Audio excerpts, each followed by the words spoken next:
Good morning students. Science fighter classes के इस online platform पे आपका स्वागत है। देखिए, इससे पहले वाले वीडियो में हमने डिस्कस किया इलेक्ट्रिक करंट के बारे में, electric potential, electric circuit, potential difference, resistance in series combination, resistance in parallel combination and Ohm's law, इनके बारे में हमने डिस्कस किया और आशा करता हूं कि आपको अच्छे से समझ में भी आया होगा। आज का जो आपका टॉपिक है वो है heating effect of the electric current. तो देखिए, heating effect of the electric current क्या होता है, इलेक्ट्रिक करंट का जो हीटिंग इफेक्ट है वो क्या होता है, इसको आज के इस वीडियो में हम डिस्कस करने वाले हैं इसके बारे में। तो देखिए, heating effect of the electric current, heating effect of electric current,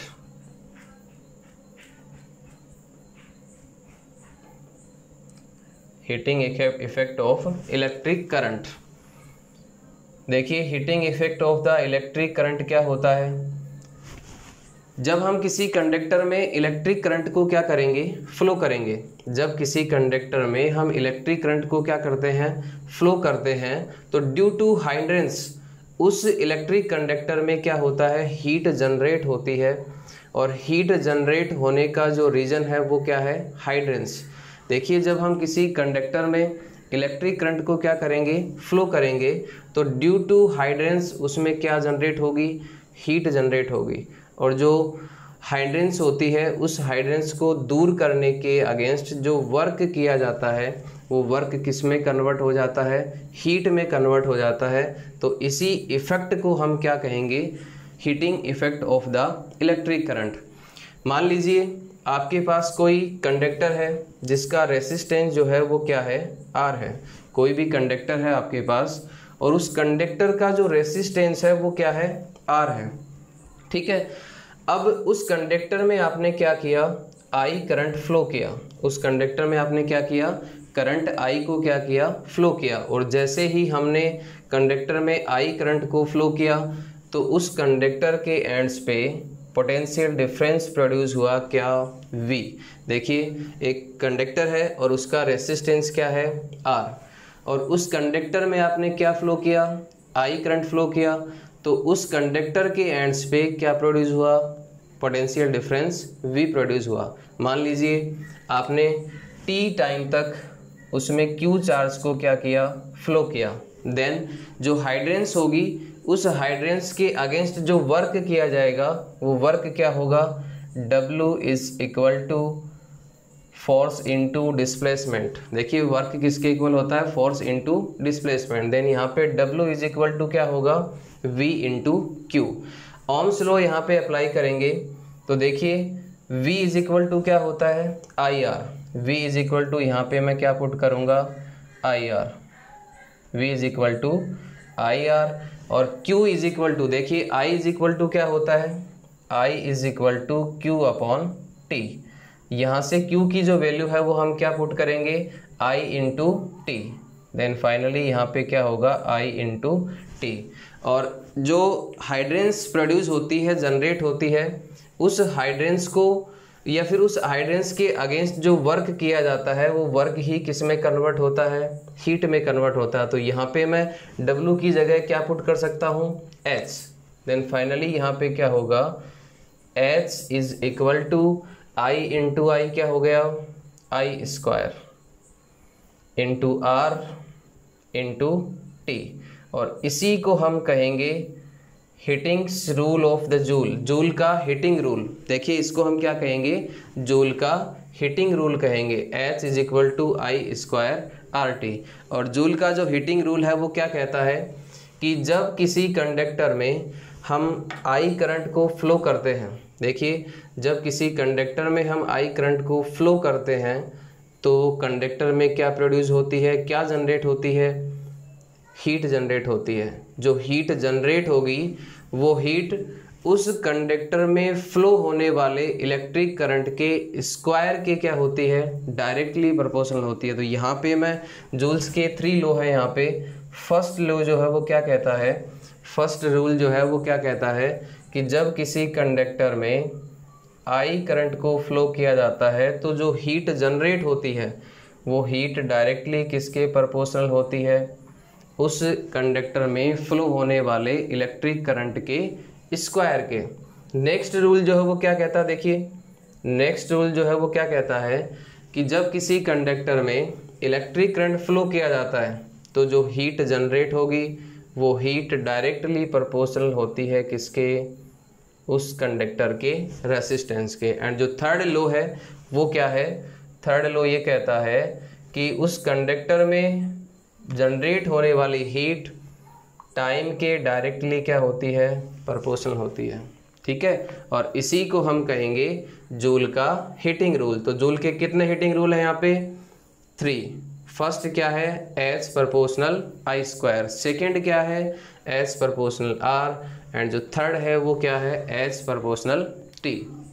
ठीक है, नेक्स्ट हम डिस्कस करेंगे कि हीटिंग इफेक्ट पर या फिर हीटिंग इफेक्ट पर जो कार्य करने वाली, वर्क करने वाले इंस्ट्रूमेंट हैं, इलेक्ट्रिक इंस्ट्रूमेंट है, वो कौन कौन से होते हैं। तो देखिए इलेक्ट्रिक आयरन है, इसके अलावा इलेक्ट्रिक या फिर माइक्रो ओवन है। ठीक है, ये जो इंस्ट्रूमेंट होते हैं वो किस रूल पे वर्क करते हैं, जूल के हीटिंग इफेक्ट पे क्या करते हैं, वर्क करते हैं। और इसका जो डेफिनेशन है heating effect of the electric current, उसका आप स्क्रीनशॉट ले सकते हो। थोड़ा मैं साइड में हो जाता हूँ।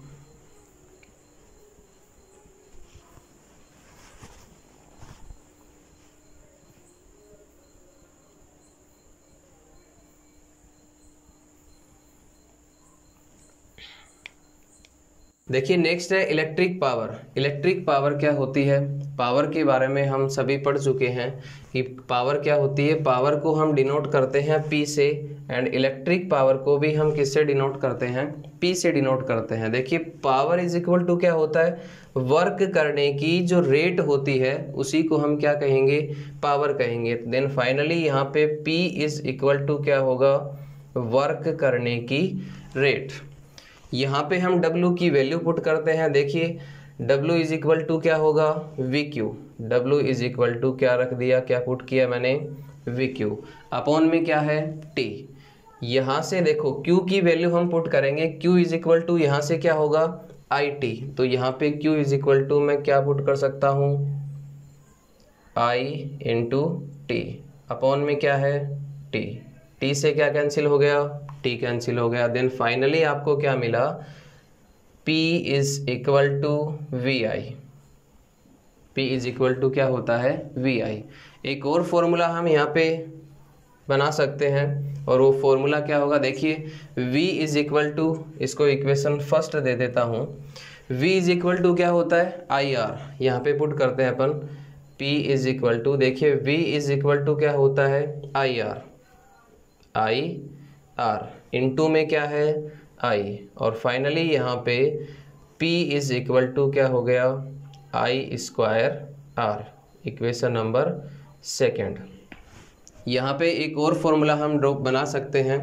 देखिए I इज इक्वल टू क्या होगा, I is equal to Ohm's law से हम क्या लिखेंगे, देखिए V इज इक्वल टू क्या होता है IR, और ओम्स लॉ से यहाँ पे जब हम ओम्स लॉ अप्लाई करेंगे तो I इज इक्वल टू क्या होगा V अपॉन R।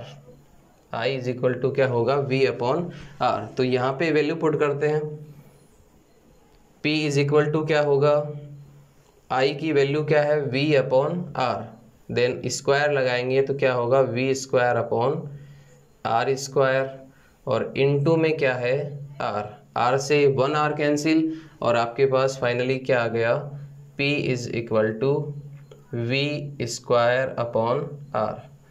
इसी को हम क्या कहेंगे, इलेक्ट्रिक पावर। तो इलेक्ट्रिक पावर के आपके पास यहाँ पे 3 फॉर्मूले आपको क्या होते हैं, ऑब्टेन होते हैं। P is equal to VI, second P is equal to I square R, and third is P is equal to V square upon R। देखिए इलेक्ट्रिक पावर की जो SI यूनिट होती है वो क्या होती है, इलेक्ट्रिक पावर की SI यूनिट होती है वाट, और इसको हम डिनोट करते हैं किससे, इलेक्ट्रिक पावर की SI यूनिट क्या होती है वॉट, और इसको हम डिनोट करते हैं किससे, W से। देखिए वोट जो है वो क्या है, एक स्मॉल यूनिट है क्या, ये W जो है वो क्या है, एक स्मॉल यूनिट है। इससे जो लार्जर यूनिट होगी वो क्या होती है, किलोवाट। W वॉट, वॉट से लार्जर यूनिट क्या होती है, किलोवाट। यहाँ पे किलो का मतलब होता है 1000, तो यहाँ पे मैं क्या रख सकता हूँ, क्या बोल सकता हूँ यहाँ पे कि 1 किलोवाट इज इक्वल टू क्या होता है, 10 टू दी पावर 3 वाट। कितना होता है, 10 की पावर 3 वाट। ठीक है, 1 किलोवाट इज इक्वल टू क्या होगा, 10 की पावर 3 वाट। एक इसका यूनिट होता है हॉर्स पावर। देखिए 1 हॉर्स पावर में 1 HP में कितने वाट होते हैं, 746 वाट, 746 वाट। 1 हॉर्स पावर में कितने वाट होते हैं, 746 वाट। तो यहाँ पे आपके लिए जो इम्पोर्टेंट है वो क्या है, 1 किलोवाट इज इक्वल टू क्या होता है, 10 की पावर 3 वाट। नेक्स्ट हम यदि इसकी कॉमर्शियल यूनिट की बात करें तो कॉमर्शियल यूनिट जो होती है इलेक्ट्रिक पावर की वो होती है किलोवाट आवर, और उसको हम फाइनली किससे डिनोट करते हैं, kWh। किससे डिनोट करेंगे, kWh। इलेक्ट्रिक पावर की जो कॉमर्शियल यूनिट होती है वो क्या होती है, किलोवाट आवर। तो यहाँ पे किलोवाट आवर को हम किस में कन्वर्ट करते हैं, किलोवाट आवर को हम कन्वर्ट करते हैं किस में, जूल में। तो देखिए यहाँ पे 1 किलोवाट आवर को हम किस में कन्वर्ट करते हैं, जूल में कन्वर्ट करते हैं। तो क्या लिखेंगे, 1 किलोवाट इज इक्वल टू क्या होता है, 10 की पावर 3 वाट। ठीक है, आवर को किस में कन्वर्ट करेंगे, सेकंड में। तो 1 आवर में कितनी सेकंड्स होती हैं, 3600। तो यहाँ पे हम क्या लिखेंगे, 3600। और देन फाइनली यहाँ पे इसको क्या लिख सकते हैं, 36 इंटू 10 की पावर 3 ये रही और 2 ये रही, कितनी हो गई, 10 की पावर 5। और इसका यूनिट क्या आएगा, वॉट इंटू सेकेंड। क्या आएगा, वॉट इंटू सेकेंड। और वोट इंटू सेकेंड को हम क्या कहेंगे, जूल। क्या कहेंगे, जूल। तो यहाँ पे मैं ये बोल सकता हूँ कि 1 किलोवाट आवर जो होता है उसमें कितने जूल होते हैं, 36 into 10 to the power 5 joule. Next हम यदि कोई भी इलेक्ट्रिकल इंस्ट्रूमेंट है और उस इलेक्ट्रिकल इंस्ट्रूमेंट के द्वारा किलोवाट आवर में कंज्यूम की गई जो इलेक्ट्रिक एनर्जी है उसको क्या करना है, फाइंड करना है। तो उसको फाइंड करने के लिए हम नॉर्मली एक फॉर्मूले का यूज़ करते हैं, और वो फॉर्मूला आप यहाँ से लिख सकते हो कि 1 किलोवाट आवर, 1 किलोवाट आवर जिसको हम क्या कहते हैं, 1 यूनिट भी कहते हैं। इसका जो कॉमर्शियल यूनिट होता है वो क्या होता है, 1 किलोवाट आवर, और इसको हम क्या कहते हैं, यूनिट। और 1 यूनिट जो है वो किसके इक्वल होती है, electric power into time. Time हमेशा किस में आएगा, आवर में, अपॉन 1000। और आपका आंसर जो है वो किस में आएगा, यूनिट में। किस में आएगा, यूनिट में। जब हम इसके न्यूमेरिकल सोल्व करेंगे तब आपको फॉर्मूला किस तरह से अप्लाई करना है वो अच्छे से समझ में आ जाएगा।